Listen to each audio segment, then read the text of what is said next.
മഹാരാജാവിനെ പ്രണയിച്ച ഭ്രാന്തി അറിയുമോ? ഒരു സാങ്കല്പിക കഥയല്ലിത്.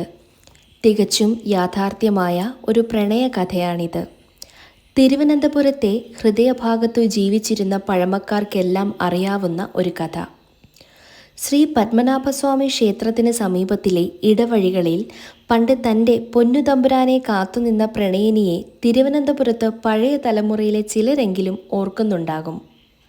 സുന്ദരി ചെല്ലമ്മ എന്ന നർത്തകിയും ഗായികയുമായ ആ മുത്തശ്ശി തൻ്റെ ജീവിതത്തിൻ്റെ ഭൂരിഭാഗവും തമ്പുരാനെ കാത്തു നിൽക്കുകയായിരുന്നു. പണ്ട് തനിക്ക് പട്ടും വളയും സമ്മാനിച്ച ശ്രീ ചിത്തിരത്തിരുനാൾ ബാലരാമവർമ്മ മഹാരാജാവിനോടുള്ള പ്രണയം മൂത്ത് നാട്ടുകാരുടെ കണ്ണിൽ ബുദ്ധിസ്ഥിരതയില്ലാത്തവളായി മാറിയ ഒരു ജന്മം. ആ പ്രണയിനിയുടെ തമ്പുരാനെ തേടിയുള്ള അലച്ചിലിൻ്റെ ഓർമ്മകൾ ഇന്നും പത്മനാഭസ്വാമി ക്ഷേത്രത്തിന് ചുറ്റുമുള്ള ഇടവഴികളിലൂടെ പോകുമ്പോൾ നമ്മെ അലട്ടാറുണ്ട്. അവിടെയാണവർ തൻ്റെ തമ്പുരാനെ കാത്തു നിന്നത്. രാവിലെ അമ്പലത്തിലെത്തുന്ന തമ്പുരാനെ ഒരു നോക്ക് കണ്ട് അവിടെ നിന്നാണ് അവർ മടങ്ങിയത്. അവസാനം സ്വന്തം ജീവിതത്തിൽ നിന്ന് യാത്രയായതും ആ ഇടവഴിയിൽ വെച്ച് തന്നെ.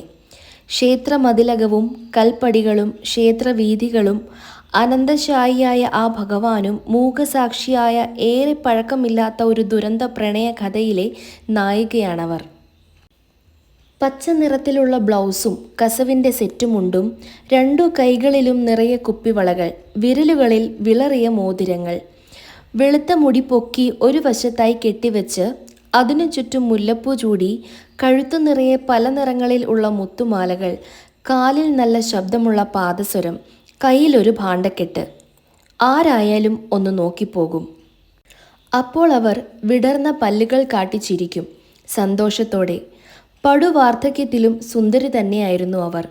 ഒരു തുണിഭാണ്ഡവും വില കുറഞ്ഞതെങ്കിലും ഒത്തിരി കുപ്പിവളകളും മാലയും അണിഞ്ഞ് കസവു നേരിയതും ഉടുത്തു നടന്ന സുന്ദരി ചെല്ലമ്മ. തിരുവനന്തപുരത്തിൻ്റെ തെരുവുകളിലെ സങ്കടമായിരുന്നു അവർ.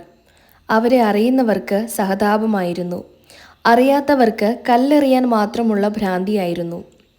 പത്മനാഭസ്വാമി ക്ഷേത്രത്തിൻ്റെ വടക്കേ നടയിലെ പെൺകുട്ടികൾക്കായുള്ള സ്കൂളിലെ സംഗീത നൃത്ത അധ്യാപികയായിരുന്നു അതിസുന്ദരിയും വിദ്യാസമ്പന്നയുമായ ചെല്ലമ്മ.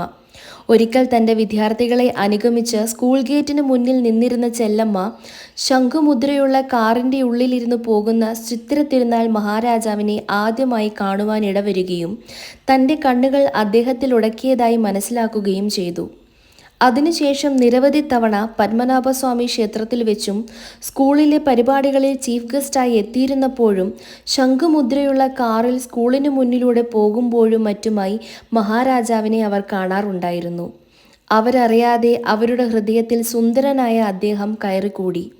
പിന്നെ എപ്പോഴെല്ലാം സ്കൂളിൽ അദ്ദേഹം എത്തുന്നുവോ അന്നെല്ലാം തൻ്റെ മനോഹരമായ മുടികളിൽ മുല്ലപ്പൂ ചൂടിയും നെറ്റിയിൽ ചന്ദനം ചാർത്തിയും കൈകളിലും കഴുത്തിലും സ്വർണ്ണാഭരണങ്ങൾ അണിഞ്ഞും പതിവിലും ഏറെ സുന്ദരിയായി അവർ അണിഞ്ഞൊരുങ്ങുമായിരുന്നു.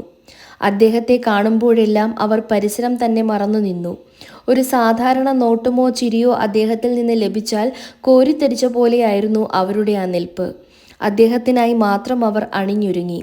ചുറ്റുമുള്ളതെല്ലാം മറന്നവർ സ്വപ്നങ്ങൾ കണ്ടു. എന്നാൽ ഒരിക്കൽ പോലും മഹാരാജാവ് ആ പ്രണയം അറിഞ്ഞിരുന്നേയില്ല. ചെല്ലമ്മയ്ക്ക് 21 തികഞ്ഞപ്പോഴായിരുന്നു ആ സുദിനം.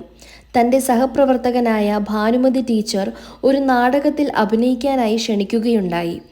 മഹാരാജാവായിരുന്നു ആ പരിപാടിയിലെ വിശിഷ്ടാതിഥി.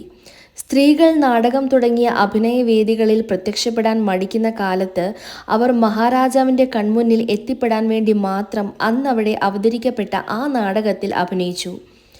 നാടകാനന്തരം വിശിഷ്ടാതിഥി ആയിരുന്ന മഹാരാജാവ് കുട്ടികൾക്കും ടീച്ചർക്കും സമ്മാനങ്ങൾ നൽകി. ഒരു കസവ് നേരിയത് മഹാരാജാവിൻ്റെ കൈകൾ കൊണ്ട് ചെല്ലമ്മയ്ക്ക് കിട്ടി. ചെല്ലമ്മയ്ക്ക് അത് വെറും സമ്മാനമായിരുന്നില്ല, തൻ്റെ പുടവകൊട ആയിരുന്നു. അങ്ങനെ ചെല്ലമ്മ സ്വയം തമ്പുരാട്ടിയായി, പട്ടമഹർഷിയായി. ആ പുടവകൊട ചെല്ലമ്മയുടെ മനസ്സിൽ ആന്തോളനങ്ങൾ സൃഷ്ടിച്ചു. ചെല്ലമ്മ അടിമുടി മാറുകയായിരുന്നു. മഹാരാജാവ് തന്നെ വേളി കഴിച്ചു എന്ന് സ്വയം അങ്ങ് സങ്കല്പിച്ചു. നായർ വിവാഹത്തിലെ സുപ്രധാനമായ പുടവ കൊടുക്കുക എന്ന വിവാഹ ചടങ്ങിൻ്റെ ഓർമ്മകൾ കൊത്തിവലിച്ചു കൊണ്ടുപോയി ചെല്ലമ്മയുടെ മനസ്സിനെ. താൻ മഹാരാജാവ് പുടവ നൽകി സ്വീകരിച്ചവൾ ആണെന്ന് സ്വയം ധരിച്ചുപോയവർ. ആ ഹൃദയം തിരുമനസ്സിനായി തുടിച്ചു.